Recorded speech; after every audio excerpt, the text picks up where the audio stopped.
I say? I got caught up.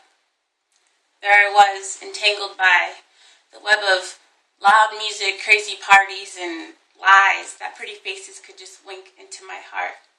In just a blink, it would all start. Eyes got blurry and I really wasn't thinking. Trapped, I couldn't move, let alone differ my left from my right. Oh, how overcome I was with deception. Mentally, physically, emotionally, and spiritually, I made no sense. I thought I had it all together. Church on Sundays meant I had it better. Going out, I'd find so many wandering faces, so confused looking all around me, wondering why so many people were living so ungodly, drinking up all the booze and chasing all them dudes, when in reality, I was the lost one.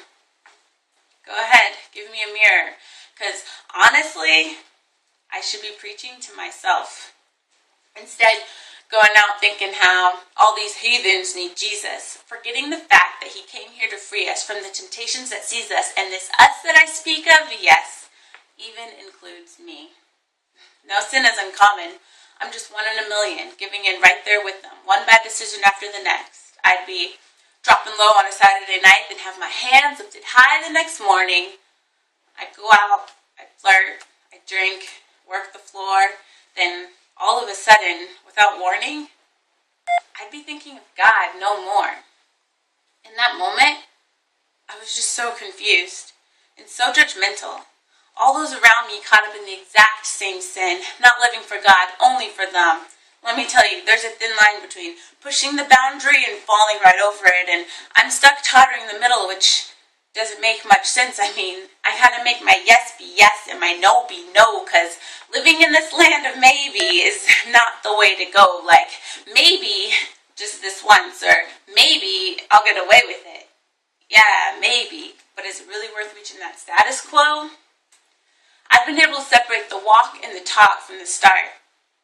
Without admitting it, I'd say yes out loud, yet and still hold a no in my heart, because honestly, from Satan, I couldn't be apart. Satan would look into my eyes and only tell me lies that I felt compelled to believe time and time again. Even if I was warned otherwise, I would always just try to justify. So the truth would come to me every now and then, but I would just keep projecting it time and time again. I mean, die to myself, but I liked who I was. So how about instead I'll just lie to myself and live the way I've been? Because living in this world, that's easy. Doing what everyone else was, trying to be accepted, I got that. But changing who I am, striving to be a better person, I'm sorry, was I not good enough?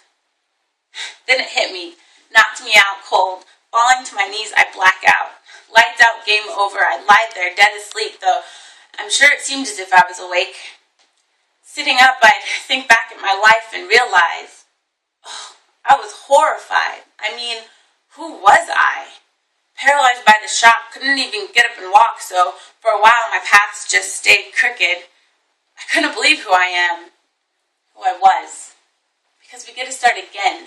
Awaking now, brand new. Nothing seemed to change, yet everything was different. I thank God for his patience, grace, and mercy overflowing just to give me a second chance. While drowning in my river of deceit, I finally realized that the only CPR that could save me was Christ's powerful resurrection. And did I mention his guidance? It was just what I needed. Crooked paths turned straight when it was his will that I heeded. Now that I've seen the light, let me tell you, I'm running at a new pace.